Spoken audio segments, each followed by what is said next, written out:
Good evening my dear friends. আমি অর্জুন, তোমরা দেখছো তোমাদেরই প্রিয় চ্যানেল লার্ন উইথ মি। আজকে তোমাদের সঙ্গে এটি বিশেষ গুরুত্বপূর্ণ নোটিফিকেশন, যেটা রেলওয়ের তরফ থেকে শর্ট নোটিফিকেশন হিসেবে বেরিয়েছে, সেটা নিয়ে আজকে আলোচনা। তোমাদের রেলওয়ের গ্রুপ ডির একটা দীর্ঘ তোমার হচ্ছে আকাঙ্ক্ষিত একটা পোস্ট যেটাকে বলতে পারি আমরা, সেই রেলওয়ে গ্রুপ ডির ভ্যাকান্সি কবে আসতে চলেছে এবং সেটার পুরো সিলেবাস কি কি রয়েছে, কোন কোন টপিকের উপর বেস করে তোমাদের হচ্ছে কি কোশ্চেনগুলো সেট করে, এজ লিমিট কি রয়েছে, কারা অ্যাপ্লাই করতে পারবে, কতগুলো পোস্টে তোমাদের ভ্যাকান্সি বেরোচ্ছে, তোমার হচ্ছে কি রিক্রুটমেন্ট প্রসেসটা কি রয়েছে, কত মিটার তোমার যে ফিজিক্যাল টেস্টের ক্ষেত্রে রান রয়েছে, সবটা আমি ক্লিয়ার করব। তোমরা শুধু ধৈর্য ধরে ভিডিওটা শেষ পর্যন্ত দেখবে। অনেক কিছু জানার আছে, তোমরা কেউ স্কিপ করবে না। এখানে প্রচুর জিনিস আছে যেগুলো তোমাদের জানা প্রয়োজন। ঠিক আছে? তোমাদের হচ্ছে গিয়ে প্রত্যেকটা সেকশনে জেনারেল নলেজ, তারপর হচ্ছে গিয়ে রিজনিং, কোথায় কোথায় কত নাম্বার থাকে, কতটা কোশ্চেন থাকে এবং কোন কোন পার্ট থেকে কয়টা করে কোশ্চেন আসে, সব কিছু আমি ডিটেলস তোমাদের সামনে তুলে ধরবো। তোমরা কেউ মিস করবে না ভিডিওটা, শুরু থেকে শেষ পর্যন্ত দেখবে। আশা রাখলাম সবার কাছে তোমরা প্রত্যেকেই, যারা চ্যানেলে এখনও পর্যন্ত নতুন রয়েছে আর চ্যানেলটাকে এখনো সাবস্ক্রাইব করোনি, চ্যানেলটাকে সাবস্ক্রাইব করে বেল আইকনটাকে প্রেস করে দিও, যাতে এই ধরনের প্রত্যেকটা আপডেট চাকরি রিলেটেড বা নোটিফিকেশন রিলেটেড তোমরা সবার আগে পেয়ে যাও। তো চলো শুরু করছি। আমাদের যে মেইন টপিক সেটা হচ্ছে গিয়ে, আমরা শুরু করছি আগে এজ লিমিট দিয়ে। ঠিক আছে? আমাদের যে রেলওয়ের তরফ থেকে যে নোটিফিকেশনটা বেরোচ্ছে, সেটা হচ্ছে গিয়ে গ্রুপ ডির তরফে যে তোমার যে এজটা রয়েছে, বয়সটা রয়েছে, সেটা এসসিদের কত রয়েছে দেখো ভালো করে। প্রথমে বলে দিচ্ছি, এসসি এসটি যারা রয়েছে তাদের 38 বছর বয়স পর্যন্ত তোমরা অ্যাপ্লাই করতে পারবে রেলের গ্রুপ ডির ক্ষেত্রে। গেল। আর যারা ওবিসি রয়েছে তাদের 36 বছর বয়সের পর্যন্ত তোমার হচ্ছে অ্যাপ্লাই করতে পারবে। আর যারা জেনারেল রয়েছে তাদের 33 বছর বয়স পর্যন্ত তোমরা কিন্তু অ্যাপ্লাইটা করতে পারবে। একটা হিউজ হিউজ পরিমাণে একটা ভ্যাকান্সি বেরোতে চলেছে, সুতরাং কেউ মিস করবে না। এখন থেকে ফুল প্রিপারেশন নাও। আর শুরুর থেকেই, এখন থেকে তোমরা যদি প্রিপারেশন নাও, আমি আশা করছি তোমাদের পরীক্ষা অনেকটা ভালো হবে, তোমরা হয়তো সুযোগ পেয়ে যেতে পারো। তো ভিডিওটা শুরুর থেকে দেখো, কোন কোন টপিকগুলো থাকবে তোমাদের পরীক্ষায়, সিলেবাসটা সম্পূর্ণ আমি তোমাদের আলোচনা করব, তোমরা কেউ মিস করবে না। ঠিক আছে? এরপরে যেটা দেখো, তোমাদের এজ লিমিট বললাম যে কি কি থাকছে। এবার যেটা থাকছে সেটা হচ্ছে গিয়ে কোন কোন পোস্টগুলো রয়েছে যেগুলোতে তোমাদের হচ্ছে গিয়ে তোমরা যে অ্যাপ্লাইটা করতে পারবে। ঠিক আছে? দেখে নাও। প্রথমে অ্যাসিস্ট্যান্ট ওয়ার্কশপ আছে, দেখো অ্যাসিস্ট্যান্ট ওয়ার্কশপ আছে, অ্যাসিস্ট্যান্ট ব্রিজ আছে, অ্যাসিস্ট্যান্ট সিএনডব্লিউ আছে, অ্যাসিস্ট্যান্ট ডেপোর্ট স্টোর আছে, অ্যাসিস্ট্যান্ট লোকো শেড আছে, diesel assistant loco shed, electrical assistant operation electrical. ঠিক আছে? এরপরে যেটা রয়েছে, পয়েন্টসম্যান আছে, assistant signal telecom, assistant track and machine, assistant TL AC. এগুলো সবগুলো তোমাদের হচ্ছে গিয়ে পোস্ট, এগুলো তোমরা কিন্তু একটু দেখবে। ঠিক আছে? এবার তোমাদের হচ্ছে গিয়ে তোমার হচ্ছে পে স্কেলটা কি রয়েছে, পে ব্যান্ডটা কত, সেটাও দেখে নাও তোমরা। ঠিক আছে? পে স্কেল PV1 হিসাবে 15,600 থেকে শুরু করে 60,600 পর্যন্ত। PV2 ক্ষেত্রে বেতন কত হতে পারে তোমাদের, 29,900 থেকে 1,00,000 তোমার হচ্ছে 4,400 পর্যন্ত।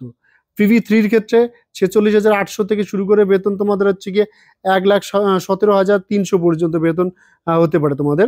আর PV5 এর তোমার যে স্কেল হিসেবে 1,12,200 টাকা থেকে বেতন শুরু করে তোমাদের 2,01,000 টাকা পর্যন্ত তোমাদের কিন্তু বেতন হতে পারে।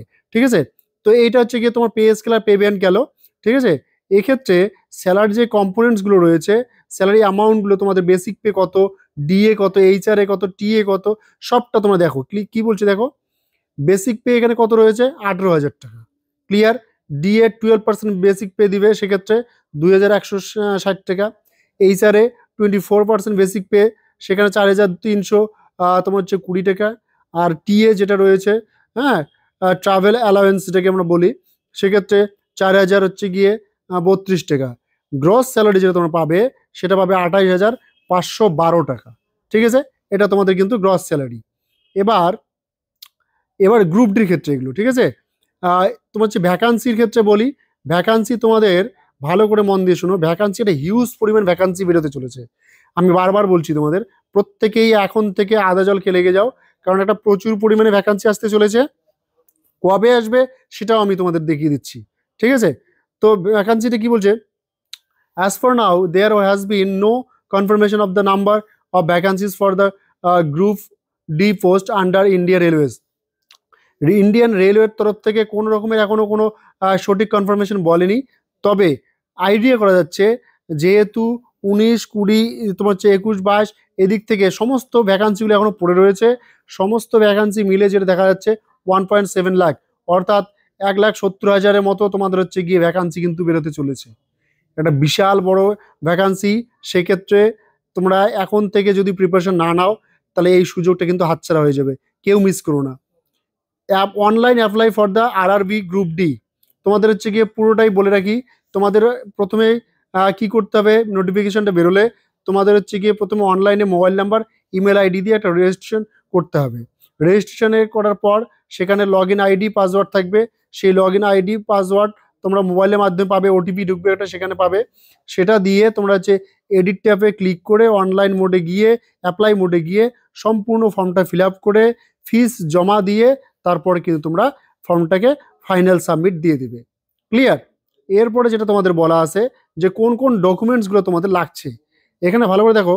Class 10th or ITI marksheet and certificate, তোমার ক্লাস 10-এর মার্কশিট, তারপরে হচ্ছে সার্টিফিকেট, আর আইটিআই যদি থাকে তাহলে সেটার কাগজপত্র। Identity proof like an Aadhaar card, pan card, voter card ইত্যাদি এগুলো লাগবে। পাসপোর্ট সাইজ ফটোগ্রাফ এটা লাগবে। কাস্ট সার্টিফিকেট, হ্যাঁ, পিডব্লিউডি সার্টিফিকেট, এগুলো তোমাদের কিন্তু অবশ্যই লাগবে। ক্লিয়ার? এরপরে যেটা বলছে যে তোমার হচ্ছে গিয়ে physical efficiency test for RRB group D, অর্থাৎ তোমার হচ্ছে গিয়ে যে তোমার ফিজিক্যাল যে টেস্টটা হবে সেই টেস্টের ক্ষেত্রে ছেলেদের কি রয়েছে আর মেয়েদের কি রয়েছে সেটা দেখে নাও। ছেলেদের ক্ষেত্রে কি থাকছে, lift and carry 35 kilograms for 100 meters without stopping in 2 minutes, মানে 35 কিলোগ্রাম তোমাদের হচ্ছে ওজন নিয়ে 100 মিটার তোমাকে দৌড়তে হবে 2 মিনিটের মধ্যে এবং থামা যাবে না। ক্লিয়ার? আর কি বলছে, a 1000 metre run in 4 minutes and 15 seconds is required, মানে 1000 মিটার রান তোমাকে কমপ্লিট করতে হবে 4 মিনিট 15 সেকেন্ডে। সেক্ষেত্রে অনেকটা ভালো সময় দিয়েছে। ফিমেলদের ক্ষেত্রে অনেকটা আরও সহজ হয়েছে, ওদেরকে 20 কিলোগ্রাম ওজন নিয়ে দৌড়তে হবে 100 মিটার এবং সেক্ষেত্রে না থেমে তোমার হচ্ছে 2 মিনিটে সেখানে যেতে হবে। আর 100 মিটার দৌড়াতে হবে তোমাদের হচ্ছে গিয়ে সেক্ষেত্রে 5 মিনিট 40 সেকেন্ড থাকছে সেখানে। ক্লিয়ার? এরপরে যেটা তোমাদের বলছে ভালো করে দেখো যে তোমাদের হচ্ছে জেনারেল অ্যাওয়ারনেসের ক্ষেত্রে সিলেবাসটা দেখো, তোমরা সিলেবাসটা দেখো। জেনারেল অ্যাওয়ারনেসের ক্ষেত্রে, কারেন্ট অ্যাফেয়ার্সের ক্ষেত্রে কোন কোন টপিকগুলো থেকে কোন কোন জায়গার থেকে কোশ্চেনগুলো কেমন কেমন আসে একটু দেখে নাও। হ্যাঁ, দেখো স্পোর্টসের ক্ষেত্রে স্পোর্টস থেকে 2-3টে কোশ্চেন থাকবেই, বেশিও থাকে। ইকোনমিকের থেকে 1-2টে কোশ্চেন থাকে। হ্যাঁ, চেয়ারম্যান অ্যাপয়েন্টমেন্টস, কে কবে নিযুক্ত হলো, কে কোন সংস্থার চেয়ারম্যান, এগুলো এক্ষেত্রে 2-1টা কোশ্চেন দিয়ে দেয়। কারেন্ট অ্যাফেয়ার্স থেকে প্রচুর কোশ্চেন থাকে, 8 থেকে 10টা কোশ্চেন থেকেই যায় প্রত্যেকবার। ঠিক আছে? সেক্ষেত্রে অনেকটা কারেন্ট অ্যাফেয়ার্সকে তোমাকে ফোকাস করতে হবে। জিওগ্রাফির ক্ষেত্রে 2-3টে কোশ্চেন থাকে। ক্লিয়ার? তারপর হচ্ছে হিস্ট্রির ক্ষেত্রে 2-3টে থাকে। আর মিসসেলেনিয়াসের ক্ষেত্রে বিভিন্ন জায়গার থেকে মিক্স করা কোশ্চেন কিছু থাকে, সেখানে তোমার ধরো মোটামুটি 4-5টা কোশ্চেন থেকে যাচ্ছে। ক্লিয়ার? তো এই গেল তোমাদের হচ্ছে গিয়ে জেনারেল অ্যাওয়ারনেস থেকে আর কারেন্ট অ্যাফেয়ার্স থেকে কত নাম্বার তোমার হচ্ছে গিয়ে থেকে কোশ্চেন আসে, কোন কোন টপিক থেকে কতটা কতটা করে কোশ্চেন আসে এটা।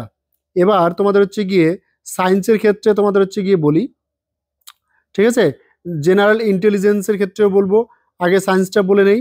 সায়েন্সের ক্ষেত্রে দেখো কি বলছে, সায়েন্সের ক্ষেত্রে ফিজিক্স থেকে 7-8টা কোশ্চেন দেয়, কেমিস্ট্রি থেকে 9টা-10টা কোশ্চেন দেয়, বায়োলজি থেকে 6-7টা কোশ্চেন দিয়ে দিচ্ছে।